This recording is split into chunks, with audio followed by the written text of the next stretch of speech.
Assalamualaikum warahmatullahi wabarakatuh. Perkenalkan, saya Musafa SPD, calon guru penggerak angkatan 9 dari SMP Negeri 1 Besuki, Kabupaten Situbondo, dengan DRS Bambang Effendi sebagai fasilitator BPGP kelas 09345 dan Ibu Siti Andayani MPD sebagai pengajar praktek kelas 345A.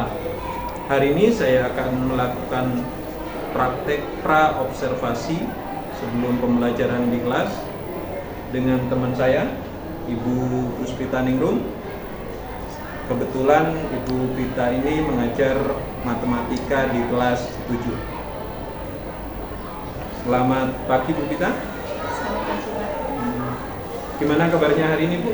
Alhamdulillah baik. Sudah siap untuk pra-observasi Bu? Insya Allah siap. Oke. Kira-kira tujuan pembelajaran yang ingin dicapai apa itu? Untuk tujuan pembelajaran pada pembelajaran yang akan saya laksanakan besok itu menggunakan model pembelajaran discovery learning. Diharapkan siswa itu bisa melakukan operasi aritmatika, yaitu khususnya perkalian dan pembagian pada bilangan pecahan. Oke. Terus kira-kira untuk area yang ingin dikembangkan dan dicapai oleh itu apa kira-kira? Yang pertama yaitu tentunya untuk kompetensi guru, saya sendiri, saya pribadi, untuk mengembangkan potensi saya dalam melaksanakan pembelajaran terhadap siswa, bagaimana menyesuaikan minat siswa. Kemudian yang kedua yaitu saya ingin menjadikan siswa mampu menyelesaikan masalah yang berkaitan dengan perkalian dan pembagian dengan menggunakan model pembelajaran discovery learning dan dibantu oleh LKPD, kemudian PowerPoint, dan dilaksanakan dengan cara diskusi dan diselipkan juga dengan kuis. Oke. Kira-kira strategi yang disiapkan oleh itu apa? Ya, strategi yang saya persiapkan nantinya yaitu menggunakan strategi pembelajaran discovery learning yang sesuai dengan sintaknya, yaitu mendorong siswa untuk menyelidiki sendiri. Jadi mereka bagaimana bisa melakukan perkalian dan pembagian bilangan pecahan dengan pengalaman sebelumnya, yaitu penjumlahan dan pengurangan. Ya, jadi dengan menggunakan intuisinya sendiri, kemudian imajinasi, kreativitas, mencari informasi baru sehingga mereka dapat menemukan fakta-fakta, kemudian kolerasi juga kebenaran yang baru dengan mengaitkan dengan pembelajaran yang sebelumnya. Oke, berarti intinya nanti strateginya dengan menggunakan discovery learning. Oke, semoga pembelajarannya berhasil dan menyenangkan sesuai dengan keinginan siswa juga ya.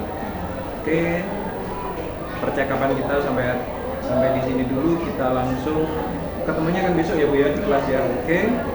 Terima kasih Bu Puspita Ningrum. Terima kasih. Itu saja kegiatan pra-observasi dari saya. Wassalamualaikum warahmatullahi wabarakatuh. Waalaikumsalam. Semuanya kelas 7C. Assalamualaikum warahmatullahi wabarakatuh.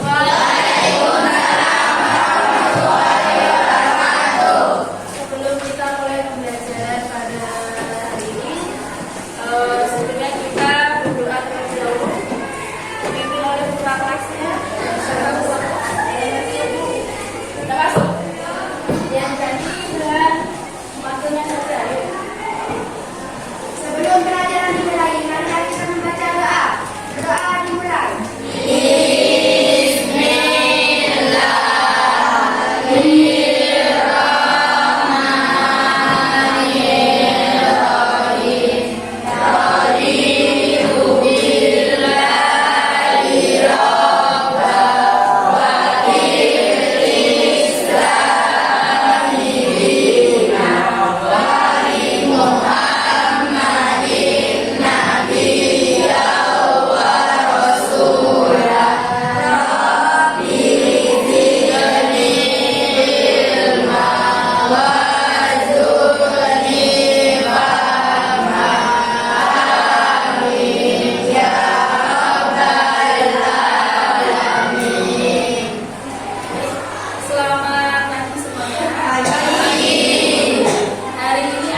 pada operasi perkalian dan pembagian ini sangat bermanfaat sekali dalam kehidupan sehari-hari kalian.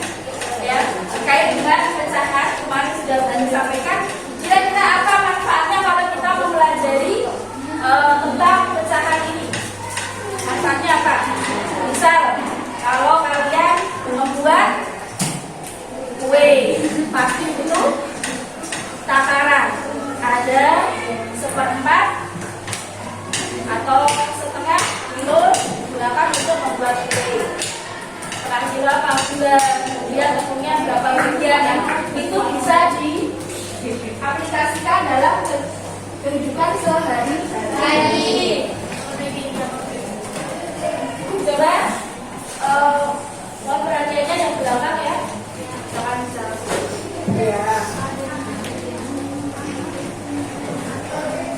Oke, sebelum kita lanjutkan,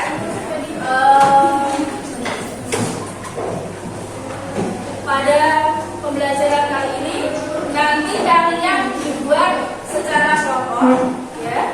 Jadi kalian diskusi kelompok, sudah dibentuk kelompoknya.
kalian dan pembagian pada bilangan pecahan. Apa saja yang dinilai? Bagaimana cara kalian menyelesaikan? Kemudian pada saat diskusi, guru akan menilai bagaimana kalian dalam diskusi kelompok.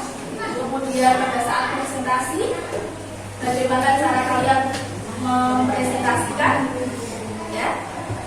Bisa dipahami ya? Nah, sebelumnya, seperti yang guru sampaikan sebelumnya bahwa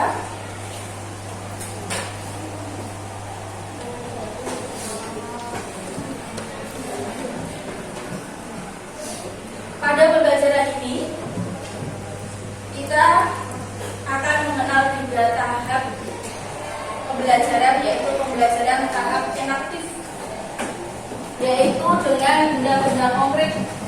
Kemudian tahap ikonik, yaitu dengan menggunakan gambar, untuk mempermudah kalian. Kemudian yang ketiga tahap simbolik. Nah, guru akan menyampaikan tahap yang kedua, yaitu tahap ikonik, ya. Kemudian sebelum kita lanjutkan, sebelumnya tadi guru sudah menyampaikan bahwa pada saat kita mempelajari materi operasi pecahan, terutama perkalian dan pembagian ini, tentunya sangat bermanfaat dalam kehidupan sehari-hari. Contohnya yaitu seorang apoteker. Tadi guru sudah memberikan contoh, seperti anak-anak yang perempuan kalau membuat kue harus tahu takarannya, berapa bagian tepungnya, kemudian berapa gulanya, komposisi gulanya, kemudian komposisi yang lainnya, gitu ya. Nah, ini juga sangat bermanfaat, apalagi ketika nanti kelak kalian bercita-cita mau menjadi seorang apoteker atau dokter, ya. Apa hubungannya dengan yang akan kalian pelajari ini?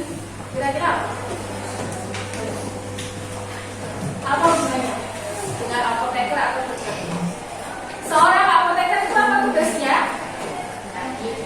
Meracik obat.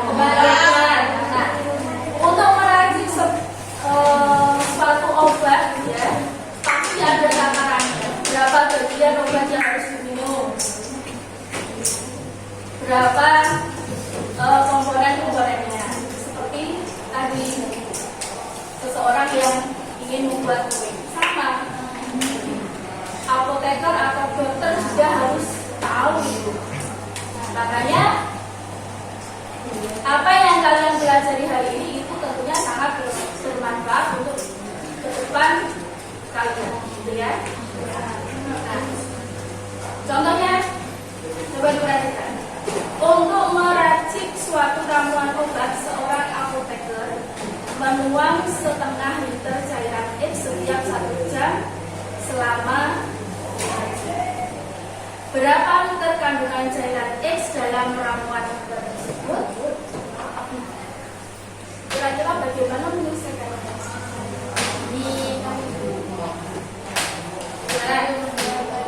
Nah, untuk menyelesaikan ini kalian perlu diskusi terlebih dahulu. Makanya guru sekarang bagikan lembar kegiatan peserta didik masing-masing kelompok, ya.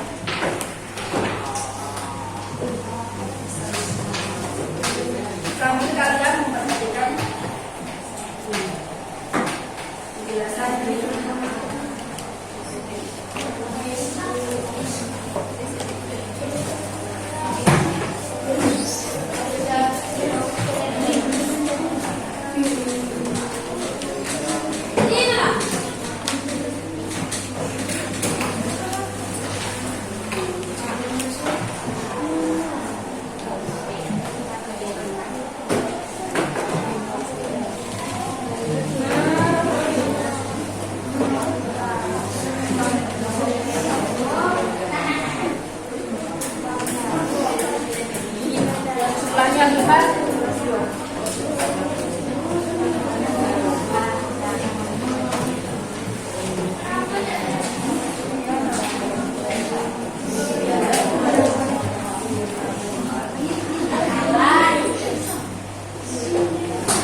Sebelum kalian diskusi, coba perhatikan terlebih dahulu. Coba kalian ingat kembali.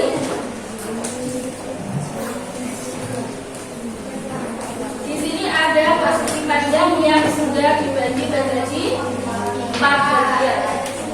Untuk yang warna kuning, kira-kira menurut kalian kalau dituliskan dalam bentuk pecahan berapa?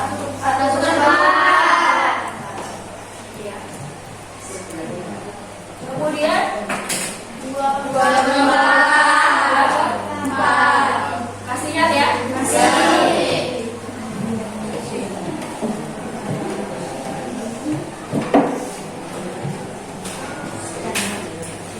Untuk pertanyaan pertama, coba 1/2 dikali 1/3, kira-kira hasilnya bagaimana? Dari mana kalian bisa memperoleh 1/1? Kalau kita gambarkan ya 1/2 bisa kita lihat di situ ada persegi panjang yang diarsir bagian I, itu berarti menunjukkan 1/2.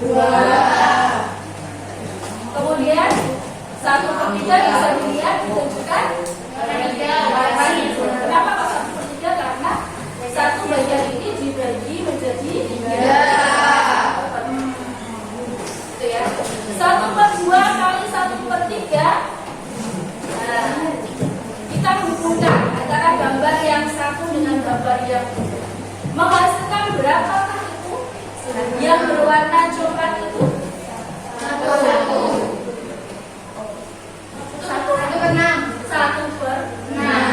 Karena tadi 1/2 kali 1/6, setelah kita hubungkan gambarnya menjadi bagian yang berwarna coklat, yaitu 1/6. Nah, ini hasilnya berarti 1/2 kali 1/3 hasilnya berarti 1/6.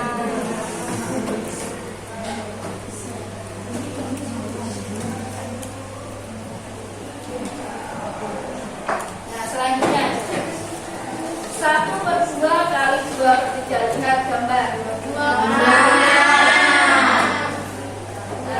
1/2 itu diperoleh, gambar itu menunjukkan 1/2. Kemudian 2 warna yang warna hijau, ya kan, karena yang diarsir 2 dari 3 bagian berarti 2 warna. Nah, untuk melakukan perkalian, kalian geser atau pindahkan salah satu, ditumpuk. Nah, hasilnya hasilnya yang berwarna coklat. Dari 2/6. Kalau digambarkan 2/6 itu seberapa ya, seperti ini? Iya. Iya.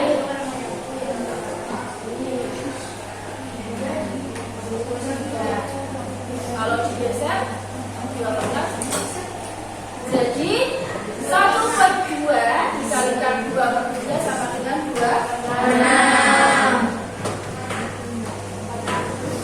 2/4 juga seperti itu. 4/12.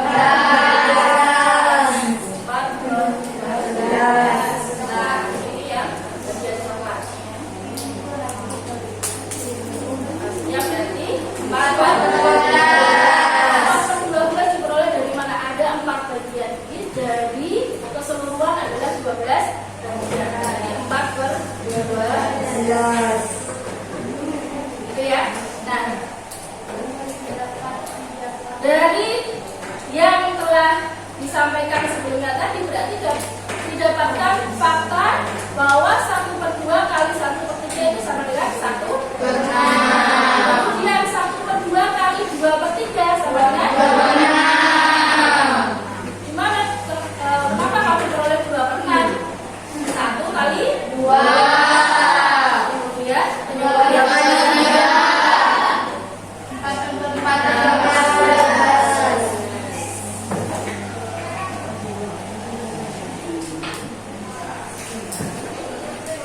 Nah, dapat disimpulkan ya, untuk perkalian bilangan pecahan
Sekarang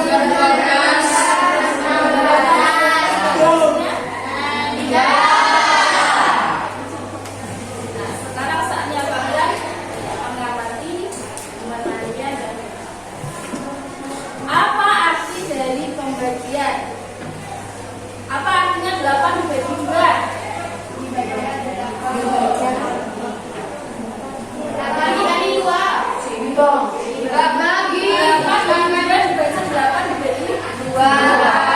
Jadi ada 8, misalkan di situ ada 8 bola, dibagi 2 berarti dikelompokkan menjadi 2 semuanya ya. Jadi ada berapa? 4. Ini loh waktu kalian belajar di SD.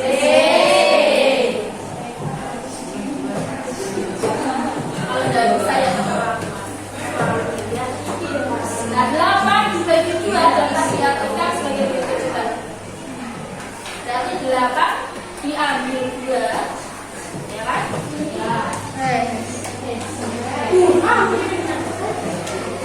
Ulangi. Ini diambil 2, diambil 2 terus.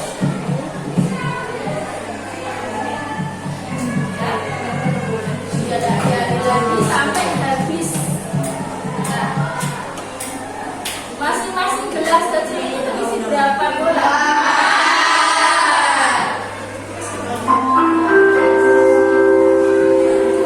Saatnya jam kedua. Jadi 8 bagi 2 dapatnya 4. Bagaimana kalau pembagian dalam bentuk pecah? 5/2 dibagi setengah. 5/2 itu bisa digambarkan seperti apa kalau dalam bentuk literal? Berapa? 2/2. Kenapa 2/2? Karena satu bagian bisa juga kemudian diakses semua atau sama dengan 2/2 ya. Kalau 5/2 bagaimana?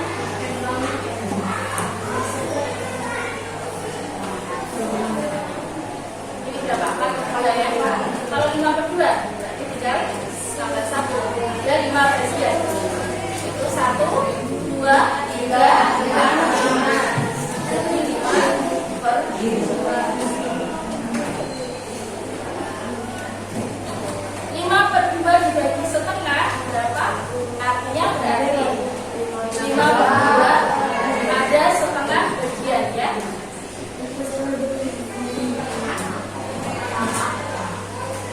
Kemudian kita letakkan terus.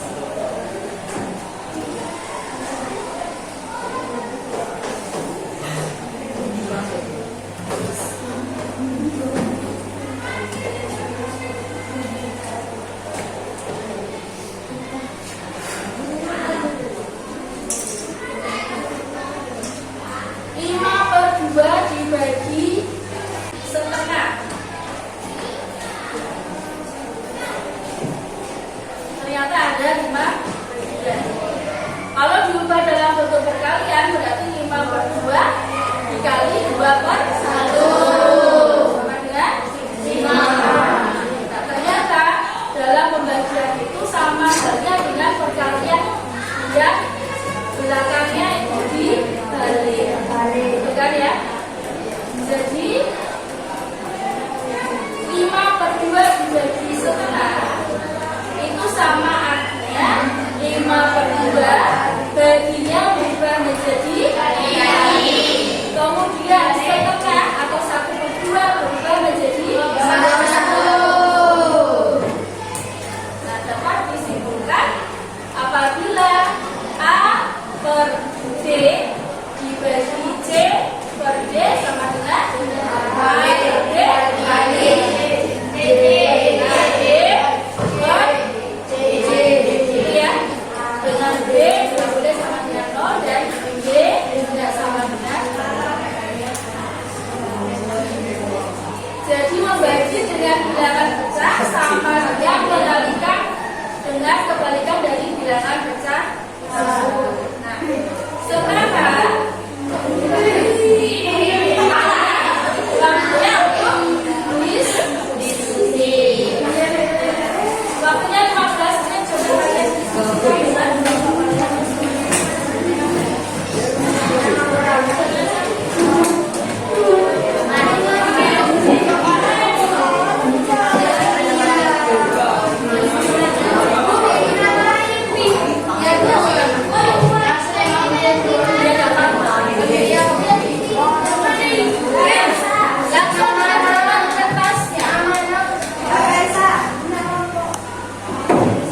Iya.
contoh penganiayaan pecahan AB dan CD dengan B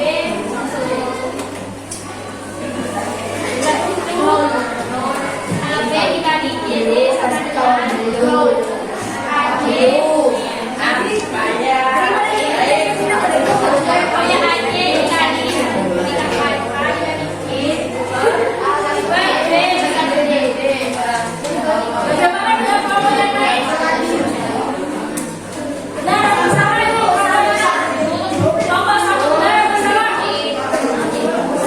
jadi dapat disimpulkan untuk perkalian pecahan ya.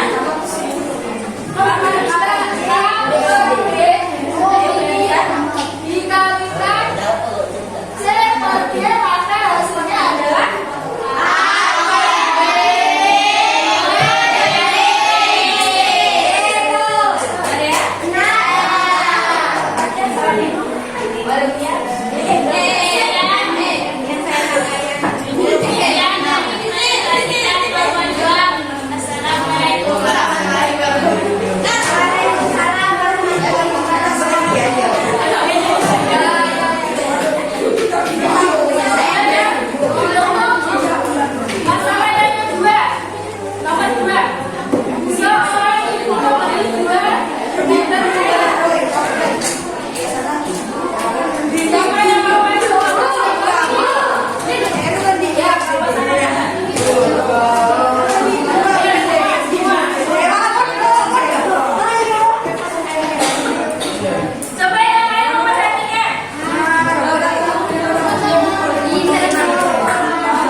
Seorang ibu beli 2 meter kain kafun untuk dijadikan pakaian bayi. Satu pakaian bayi dibutuhkan atau berapa besar kain kafun. Berapa banyak pakaian bayi yang dapat dibuat?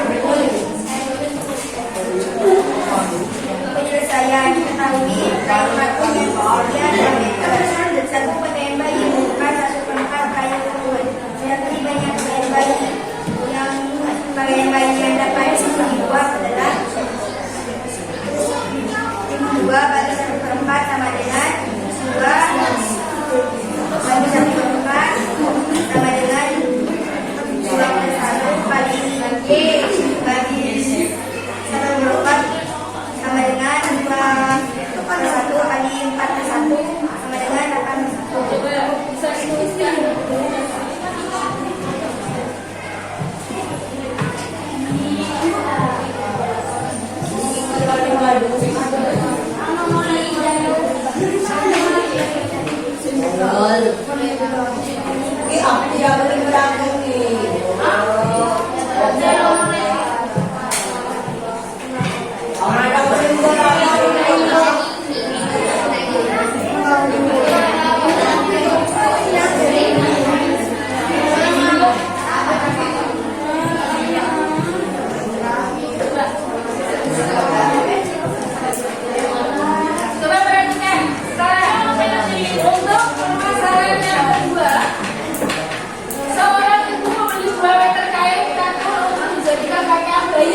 satu pakaian bayi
Kita mohon maaf mengganggu sebentar kaitannya dengan kegiatan pasca setelah observasi pembelajaran di kelas ya. Ini ada beberapa catatan refleksi yang perlu saya sampaikan ke Bu Pita. Oh, gimana kabarnya Bu Pita hari ini? Alhamdulillah baik. Oh ya, syukur, semoga sehat dan tetap semangat bekerja ya. Insyaallah. Oke. Kegiatan catatan refleksi yang dapat saya simpulkan yaitu untuk pembelajaran sudah berjalan dengan baik, seluruh rangkaian yang direncanakan sudah sesuai dengan langkah-langkah pembelajaran di modul ajar yang kita buat dan sudah menguasai kelas dengan baik, menjadikan peserta didik aktif selama KBM. Terus hanya ada beberapa catatan tambahan ya yang perlu saya tambahkan di situ, yaitu adanya perlu tambahan referensi. Ya, anak-anak kan masih buku referensi, anak-anak masih terpaku pada satu fokus buku paket saja ya. Mungkin di samping itu sekarang kan sudah zamannya internet, anak-anak tinggal browsing saja ya. Terus yang kedua, mungkin perlu latihan untuk menggunakan teknik stop biar anak itu rileks. Terus mungkin perlu kompetensi sosial emosional juga. Kita kan sudah belajar di PMM ya. Tata caranya di PMM lengkap. Itu catatan refleksi dari saya. Secara garis besar sudah baik. Langsung saja Bu Pita, apa yang Bu Pita rasakan setelah kegiatan pembelajaran dengan memasukkan unsur-unsur berdiferensiasi pada rancangan pembelajaran? Alhamdulillah setelah melaksanakan pembelajaran senang sekali Pak, ya lega juga karena sudah terlaksana pembelajaran dengan menggunakan bahan ajar terdiferensiasi.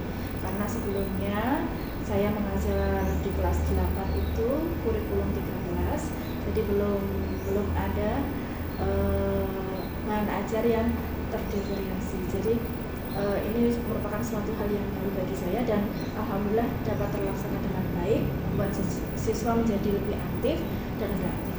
Oke, berarti intinya pembelajaran berdiferensiasi itu menarik minat siswa untuk belajar ya. Oh, iya.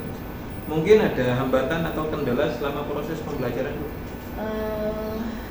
Selama ini saya merasakan tidak ada hambatan yang berarti, tapi ada beberapa hal yang saya rasakan pada saat mengkondisikan siswa.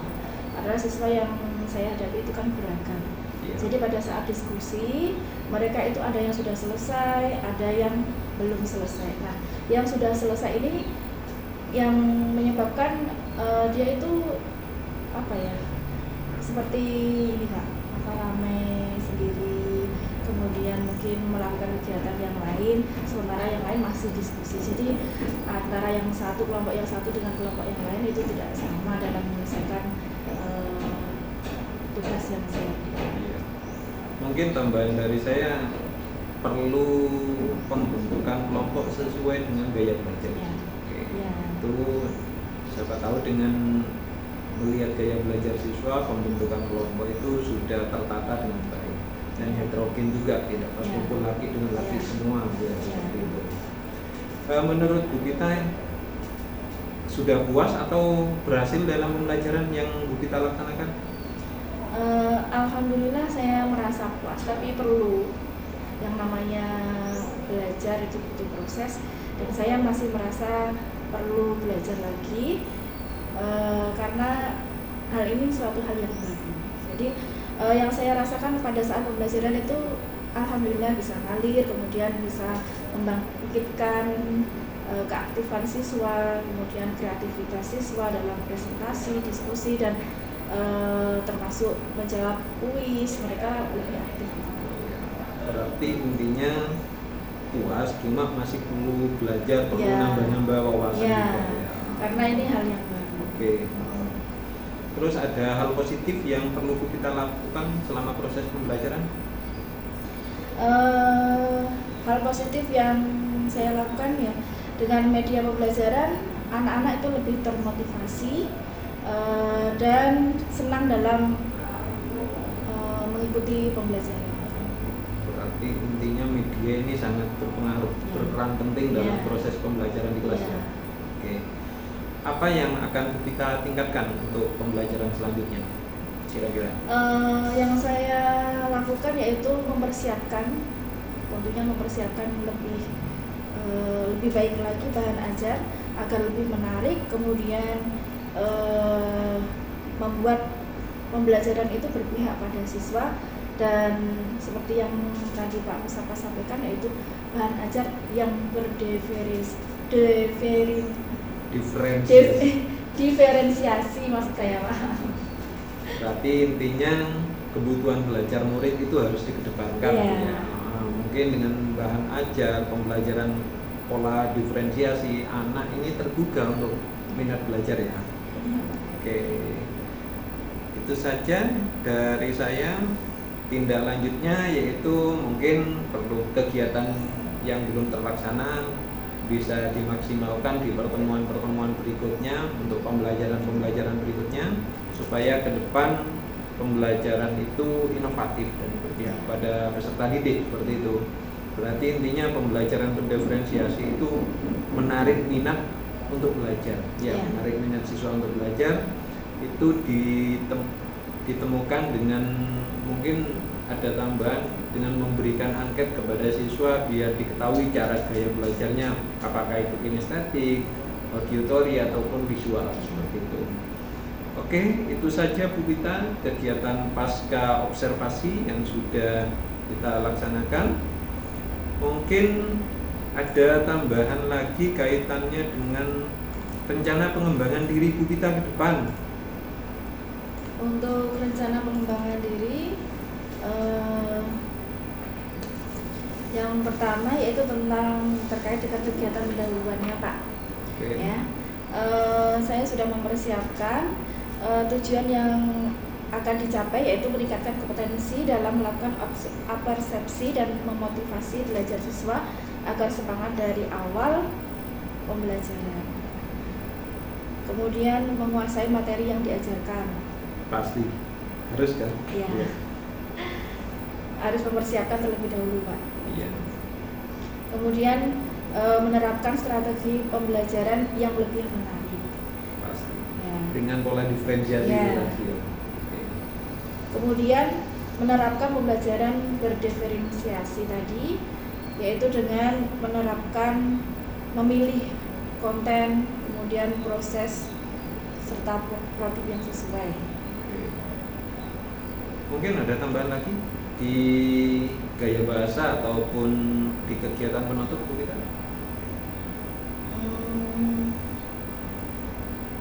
Kegiatan pada saat kegiatan penutup mungkin refleksi ya. Jadi menarik kesimpulan mungkin? Ya kan. Pada saat menarik kesimpulan kemudian refleksi dan sebisa mungkin memberikan tugas iya.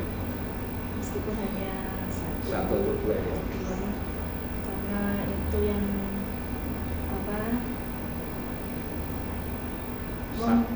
membangkitkan siswa untuk belajar di rumah. Iya, betul sekali. Soalnya gini, anak didik kita ini kalau tidak dikasih tugas di rumah, buka buku saja Mas. Ya. Minimal paling tidak meminta siswa untuk mempelajari pelajarannya anak kita. Iya. Pokoknya kasih tugas membaca untuk pertemuan berikutnya. Iya, memang seperti itu. Oke. Sudah cukup sekali rencana pengembangan diri yang sangat bagus dari Bu Pita. Terima kasih. Oke, itu saja Bu Pita dari saya. Terima kasih, mohon maaf mengganggu jam pelajaran, sudah mengganggu kegiatan kesemuanya. Kita akhiri kegiatan pasca observasi ini. Semoga kita tetap terus giat untuk mendidik siswa ke arah yang lebih baik, yang memberikan pelayanan terbaik untuk siswa. Terima kasih Bu Pita. Assalamualaikum warahmatullahi wabarakatuh. Waalaikumsalam warahmatullahi wabarakatuh.